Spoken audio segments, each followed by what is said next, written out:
What's going on, guys? It's your boy Bo, and we're back with another Quidditch 101 video today.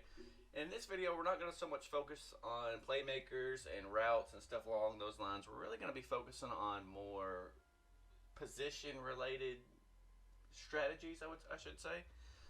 So in this video, we're going to be looking at the keeper. So essentially what the keeper does, as you may know by now, but if you don't, the keeper is the ringmaster. They're going to pretty much be the goalie of the Quidditch pitch.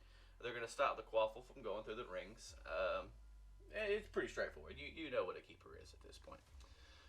So obviously, let's go ahead and get our keeper on the field. We're going to be defending the red ring. So if you plan on being a keeper, this is going to be an ideal strategy that you're going to want to use while you're playing. So let's go ahead and get a quaffle. So as a keeper, your main objective is to stop the quaffle from going through the rings, obviously. So you shouldn't really focus on too much outside of the quaffle itself. We're not going to throw any chasers on the field. We're not going to throw any beaters on the field or anything like that. The only thing you should be focusing on as a keeper is where that quaffle is at any given time. So assuming the quaffle is downfield right now, you have plenty of time to kind of get situated and let your team know what's going on. So let's go ahead and move this quaffle. So let's assume the quaffle starts going upfield like this. The position that you should try to focus on staying in is between, obviously within, you gotta stay within the goal range. You want to be between the quaffle and the center ring at any given time. Wherever the quaffle is at is where you should position yourself based on this center ring.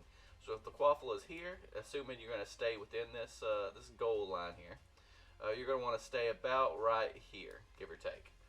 So if the quaffle tends to move upfield, let's say the quaffle passes it over here, the keeper is going to position himself right here, because it's between the quaffle and the center goal. And you do this so that you're kind of covering both of the rings.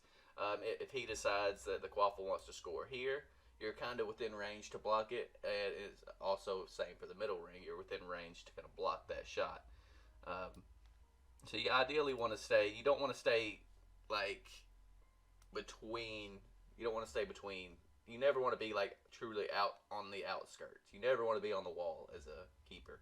You always want to be somewhere in this middle range right here. So let's reset this quaffle. Let's put it back upfield, and your keeper should be right in the middle. So your quaffle, let's assume it goes over here. Let's say it's at midfield right there.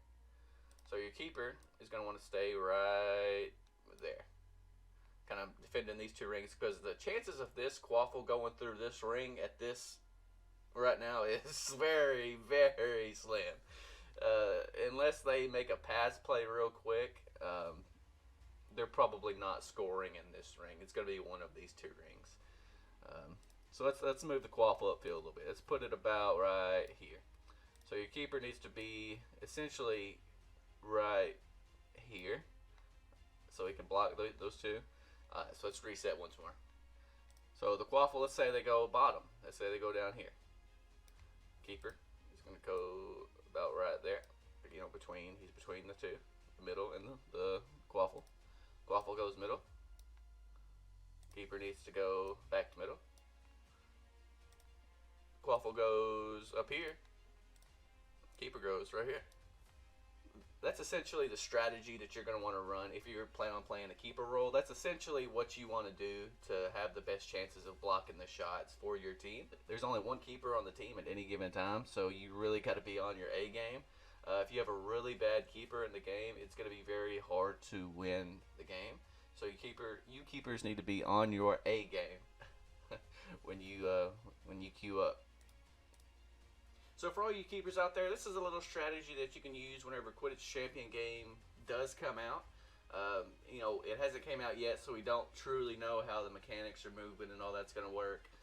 So take this with a grain of salt, but this is a good, ideal strategy just to kind of have a baseline of what to do, right?